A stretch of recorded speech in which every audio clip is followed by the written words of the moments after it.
काफिला उसी के पीछे चलता है जो अकेले चलने का हौसला रखता है। जो भीतर से विजेता होता है, हार उन्हें ही प्रेरित करता है। जो भीतर से पराजित होते हैं, वह हारने के बाद भी हिम्मत छोड़ देते हैं। हार और जीत का सौदा मन ही तय करती है। मान लिया तो हार, ठान लिया तो जीत। जिंदगी में बुरा वक्त आए तो हौसला रखना, वक्त बुरा है, जिंदगी नहीं। जिंदगी में मिली असफलता यह बताती है कि आप सफलता के लिए प्रयास कर रहे हैं या नहीं। कोई भी गलती इतनी बड़ी नहीं होती कि उसे सुधारा ना जा सके। उस सफलता की खुशियाँ दुगनी हो जाती है जिसे लोग कहते हैं यह तुमसे नहीं हो पाएगा। उस आंसू को कभी बर्बाद मत करना जिसमें पानी 1% और बेबसी 99% होती है। तुम्हारी खूबियाँ ही तुम्हारा मार्गदर्शन करते हैं, इसलिए जैसा सोचोगे वैसा ही बनोगे। जीवन में परेशान हो तो घर, परिवार, दोस्त बदलना छोड़ दो। बदलना ही है तो स्वयं को बदलो। जिंदगी को समझने के लिए पीछे देखना चाहिए और जिंदगी को जीने के लिए आगे देखना चाहिए। यही जिंदगी जीने की कला है।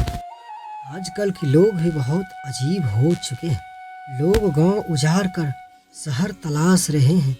एक हाथ कुल्हाड़ी है, दूसरे हाथ छांव तलाश कर रहे हैं। इसीलिए हमको अपने जीवन में कम से कम 4 वृक्ष लगाना चाहिए, क्योंकि वृक्ष ही हमें जीवन प्रदान करती है।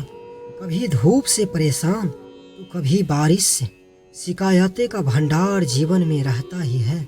जिस व्यक्ति में सब कुछ खोकर पाने की इच्छा जगी रहती है, समझिए वह इंसान कुछ नहीं खोता।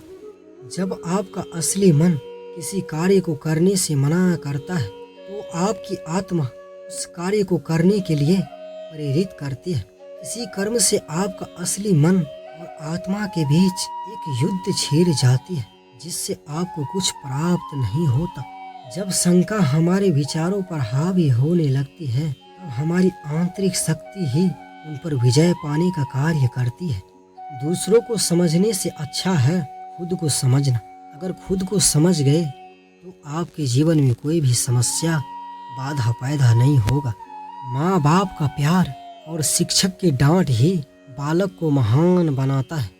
आप अपनी मस्तिष्क के भीतर जो रखते हैं वैसा ही बन जाते हैं।